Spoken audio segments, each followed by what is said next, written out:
Hey, what's up, guys? I'm back with my fast bowling videos, and today I would like to discuss a very important thing in fast bowling, which happens to many aspiring bowlers, and that is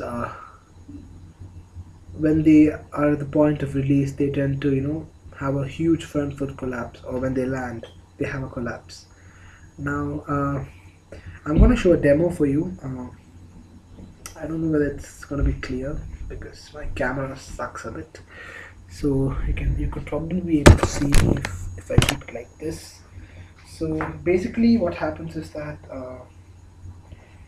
when a bowler comes to land, I mean, when a bowler is in his delivery stride and he either anyway let it be here or let it be here, a very crucial part of fast bowling is that your arm, your bowling arm should be closer to your head.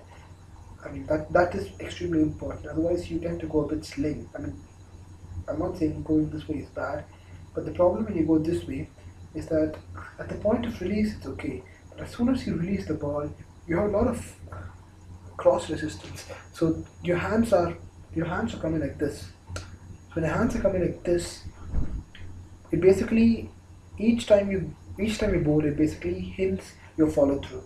It hinders your follow through basically.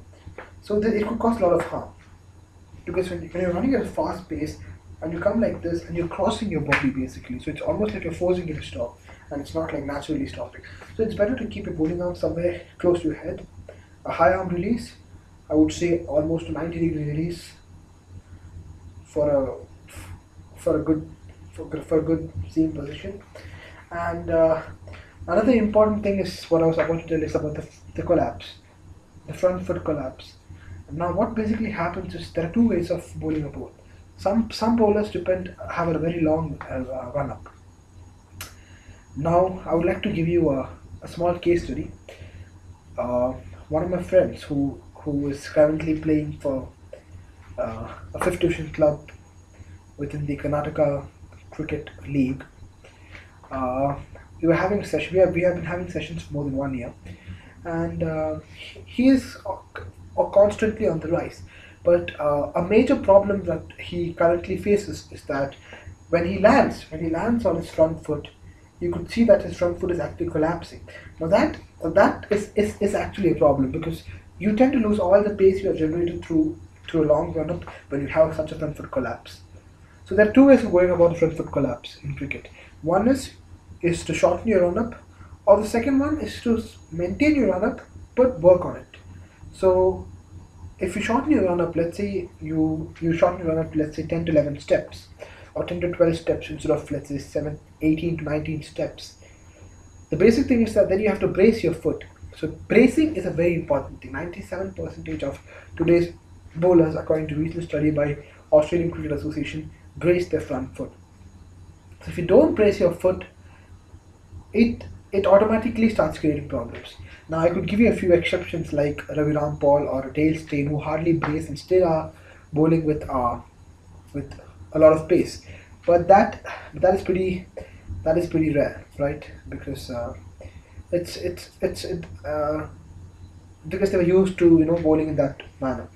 Now, one very crucial part that I would like to tell you is when you brace your foot, it automatically tends to correct your collapse. And what basically happens is I'll just show you one sec. I'll change the angle and you can focus. Anyway. So what basically happens is when a bowler is on his delivery stride, and let's say a fast bowler with his front foot, this is the front foot while landing. So basically, when you come like this part, or basically I would tell you when you're landing, right? When you're like landing in this way, is this part. This is very crucial. If let's say your foot is bent and you're landing at such an angle, this actually hurts you a lot because you lose your entire pace which you have sustained through your run up. So when you brace your foot, it should be in such a position.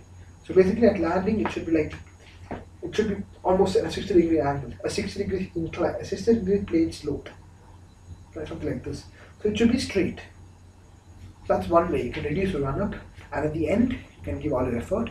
Or if you want to sustain your run up, then I would probably suggest that you work on it because it doesn't come by practice. Everything has to be worked upon with great rigor.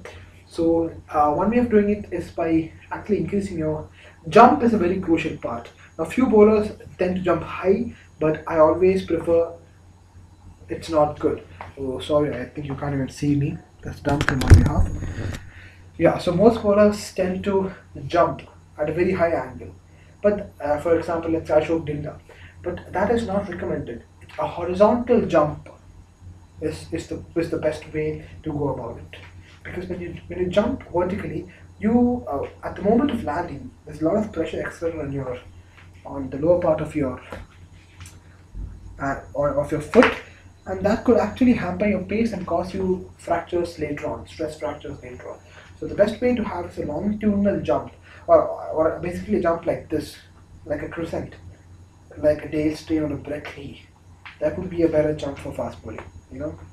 So you would be kind of perturbed because you would feel that you can bowl way faster, and you take a radar gun and it says, okay, you're just bowling at 100 or 105 kilometers an hour, and you think that you can bowl much faster, let's say 130. This could be a factor because the chances of radar gun being wrong are not very great. So basically, I guess you should work on the front foot collapse because that for me is a key element. The front foot collapse. You may have a great seam position, you may have a great pre-delivery stride, or you may have a great high arm release. But at the point of landing, if you tend to collapse, so all these things, your 18 steps, starting from the end, pavilion end, you run 18 steps, you jump, you have awesome arm release, your head is still, but nothing counts until this front foot collapse is corrected. So, all aspiring fast bowlers, make sure that you take care of this. So, there are only two ways of doing this: either short run up, brace your foot. Otherwise, if you are a bowler like in Nitini or Dale Steyn or a Peter Siddle, let's say, who depend on the run up, then you will have to constantly work on it and let's implement it in a better way. I mean, you can't do much about it.